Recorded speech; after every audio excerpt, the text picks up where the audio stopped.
घोषक लोकनायक जयप्रकाश नारायण, जिन्होंने सत्ता नहीं बल्कि जनता की चेतना को अपना लक्ष्य बनाया। भारतीय लोकतंत्र की वे अटूट धारा, जिन्होंने अन्याय के अंधकार में जनशक्ति का प्रकाश प्रज्वलित किया तथा संपूर्ण राष्ट्र को संपूर्ण क्रांति के मार्ग पर अग्रसर किया। परिवर्तन और जन जागरण के अग्रदूत लोकनायक जयप्रकाश नारायण जी। और आइए अब देश भर के किसानों को आत्मनिर्भर, गौरवशाली और समृद्ध बनाने को प्रतिबद्ध माननीय प्रधानमंत्री जी का पुनः करतल ध्वनि से अभिनंदन करें।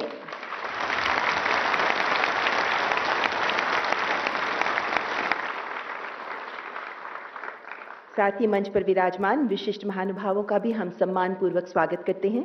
केंद्रीय कृषि एवं किसान कल्याण मंत्री माननीय श्री शिवराज सिंह चौहान जी, केंद्रीय कृषि एवं किसान कल्याण राज्य मंत्री माननीय श्री भागीरथ चौधरी जी, और यहां उपस्थित सभी कृषक बंधुओं, कृषि वैज्ञानिकों तथा अधिकारीगण का भी हार्दिक स्वागत है। और साथ ही देश भर से हमारे साथ जुड़े सभी सम्मानित किसान भाई बहनों का भी हम हृदय से अभिनंदन करते हैं, जो आत्मनिर्भर भारत के कृषक महायज्ञ के अग्रणी भूमिका निभा रहे हैं, जो राष्ट्र निर्माण की वास्तविक शक्ति हैं। मिट्टी को सोना बना देने वाले हाथों को समर्पित है विकास, विश्वास और नव निर्माण का ये कार्यक्रम। धरती के पुत्र फिर जाग उठे, नव प्रभात की आस लिए, मिट्टी की खुशबू संग विज्ञान का विश्वास लिए, पसीने की हर बूंद बने प्रगति का अभिनव गीत।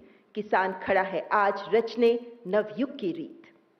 देवी और सज्जनों, माननीय प्रधानमंत्री जी ने किसानों को ऐसे अवसर दिए हैं जो उनकी मेहनत को मान्यता, उनके सपनों को दिशा, उनके प्रयासों को सम्मान देते हैं। आज के इस सुअवसर पर देश के कोने कोने से आए कुछ किसान भाई बहन अपने ही उद्यम में तैयार उत्पाद भेंट कर आदरणीय प्रधानमंत्री जी का अभिनंदन करना चाहते हैं। उनके प्रति अपनी कृतज्ञता, अपना आदर, अपना स्नेह भाव प्रकट करना चाहते हैं।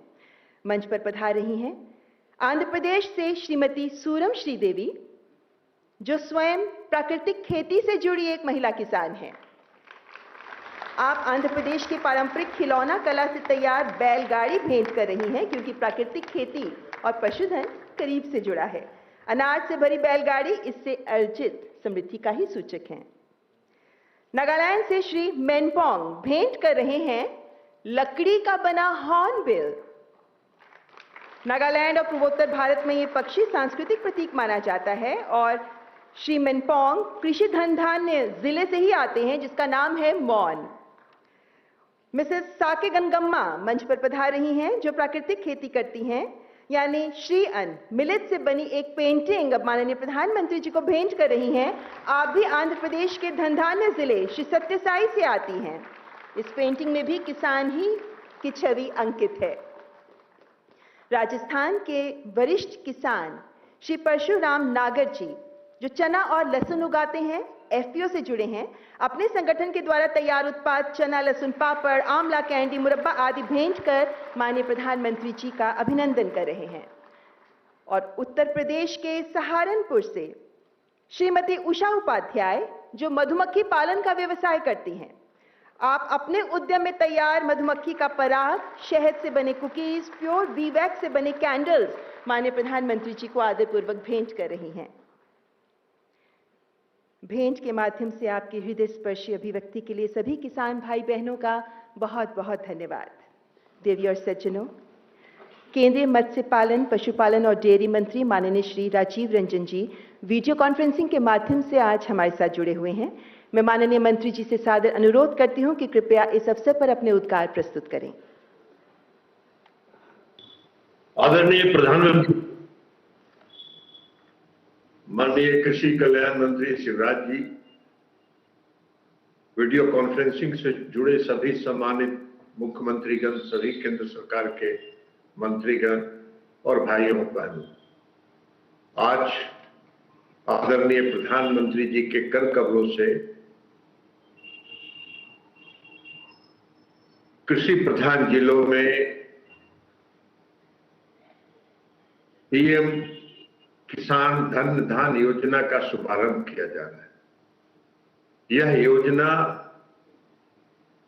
कन्वर्जेंस, नवाचार और सामाजिक जो समावेशी विकास के माध्यम से कृषि के क्षेत्र में आगे बढ़ने के लिए एक नया अध्याय लिखेगा, एक नई परिकल्पना होगी। आदरणीय प्रधानमंत्री जी, आपका दृष्टिकोण रहा है कि जब ग्रामीण अर्थव्यवस्था मजबूत होगी, किसानों की आय बढ़ेगी, पशुपालन, मत्स्य पालन क्षेत्र में जब विकास होगा तभी देश समृद्ध होगा। और इसी को ध्यान में रखते हुए 2019 में आपने इस मंत्रालय का गठन किया जो मत्स्य पालन और पशुपालन के क्षेत्र पर काम कर रहा है। आज मत्स्य पालन और पशुपालन से जुड़े 10 करोड़ लोगों के हितों को आगे बढ़ाने का काम इस मंत्रालय के गठन के बाद आपने किया है। प्रधानमंत्री जी, इस पूरे क्षेत्र में, चाहे वो मत्स्य पालन का क्षेत्र हो या पशुपालन का क्षेत्र हो, इस पूरे क्षेत्र में लगभग 70% महिलाएं इस क्षेत्र से जुड़ी और महिला सशक्तिकरण की दिशा में आपका यह प्रयास काफी मजबूत साबित हुआ है और महिलाएं सशक्त हो रही।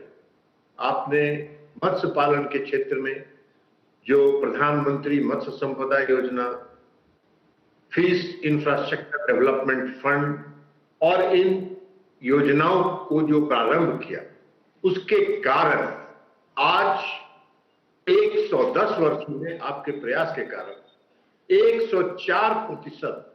104% की वृद्धि के दर से आज मत्स्य पालन विश्व में अपना देश दूसरे स्थान पर है।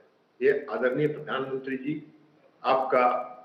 आपके का जो दृष्टिकोण रहा है, दृष्टिकोण को फलीभूत होते हुए और सरजमीन पर उतरते हुए हम लोग देख रहे हैं।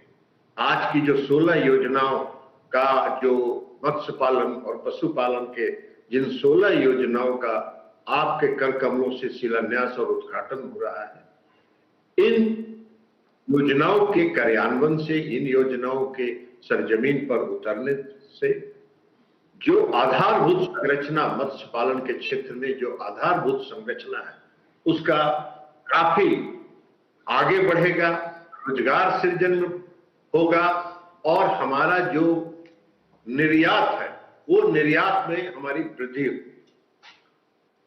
उसी प्रकार पशुपालन के क्षेत्र में आपके इस 10 वर्षों के प्रयास ने 63% की वृद्धि के साथ आज हम विश्व में पहले स्थान पर हैं दूध उत्पादन के क्षेत्र में। आज 25% जो पशुधन है उनमें उत्पादकता में वृद्धि हुई है। ये आपके 10 वर्षों के परिश्रम का परिणाम है। आपका जो दृष्टिकोण है वो आज सरजमीन पर उतर रहा है। पशुओं में जो बीमारी है, एफएमडी, ब्रुसेलोसिस और पीपिया, इन सारी बीमारियों के उन्मूलन पर आपके नेतृत्व में, आपके मार्गदर्शन में मंत्रालय काम कर रहा है और लगभग 125 करोड़ इसके मुफ्त टीके लगाए जा चुके हैं और मंत्रालय